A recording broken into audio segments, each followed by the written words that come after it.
Assalamualaikum warahmatullahi wabarakatuh ya. Terima kasih telah melakukan pemaharan. Baik, kita terawangan cincin ya, cincin warna putih dari salah satu teman kita di Bogor ya. Cincin warna putih ini berkhodam ya. Sosoknya sendiri adalah wanita memakai baju warna kuning ya. Dia merupakan jin air ya, jin danau atau jin air tawar begitu, penghuni suatu danau. Asalnya sendiri dari Indonesia bagian timur, kemudian usianya kira-kira 1300-an tahun dengan level power sekitar 8,8. Ini bagus ya, ini bagus. Kemudian untuk tuanya sendiri dia lebih ke arah pengasihan dan kerejekian ya. Memang pengasihan dan kerejekian itu dekat ya hubungannya. Kalau kita diasi oleh atasan, maka atasan akan sering ngasih bonus ya, sering ngasih proyek yang artinya itu ya kerejekian. Kalau kita disenangi oleh bawahan, maka bawahan itu akan mudah diatur, mudah ditata, sehingga target-target perusahaan itu akan mudah tercapai kayak gitu. Itu artinya juga kerejekian. Kalau kita diasi oleh pembeli, maka pembeli akan jadi datang lagi menjadi pelanggan. Itu artinya juga kerejekian. Kalau kita kenal sama orang, kerejekian pengasihannya jalan ya. Orang itu ngajak proyek, ngajak kerjasama, ngajak deal tertentu, artinya juga kerejekian. Kita disuruh perusahaan menemui suatu orang untuk melakukan deal tertentu, melakukan kerjasama tertentu, orangnya percaya pada jumpa pertama, senang dengan Anda, itu artinya juga kerejekian. Jadi memang pengasihan dan kerejekian ini erat ya, hubungannya dekat, dan aplikasinya itu sangat amat banyak sekali. Nah, kemudian untuk dampak negatif dari kodam ini tidak ada ya. Kemudian untuk perawatan ini bagusnya dioles dengan minyak cendana yang dicampur dengan olive oil, atau olive oil itu apa ya? Minyak zaitun ya, minyak zaitun. Nah, mungkin orang sering kali bertanya, kenapa Toki kok harus pakai campuran minyak zaitun ya?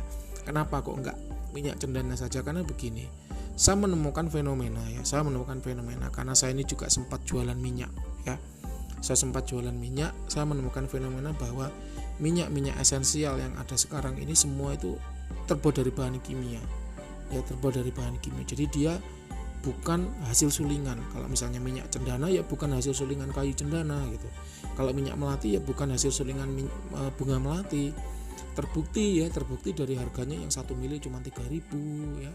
15.000. Gaharu sendiri pun 1 mili ada yang 15.000 ya, ada yang 60.000. Nah itu ya tadi minyak-minyak yang bahan kimia yang dibuat ya, senyawa aromatik ya. Mungkin ada minyak aslinya, minyak esensialnya itu mungkin ada, tapi dalam jumlah yang sedikit sekali. Oleh karena itu saya menyarankan menggunakan olive oil ya. Olive oil itu minyak zaitun.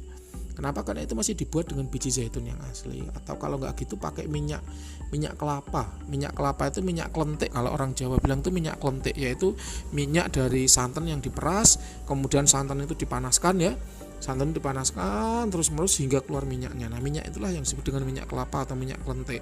Dulu sebelum minyak sawit ya, sebelum minyak sawit merajalela, orang Indonesia itu memakai minyak klentik itu atau minyak kelapa, dan itu hasil untuk masaknya itu lebih gurih karena memang dia alami dan lebih sehat ya.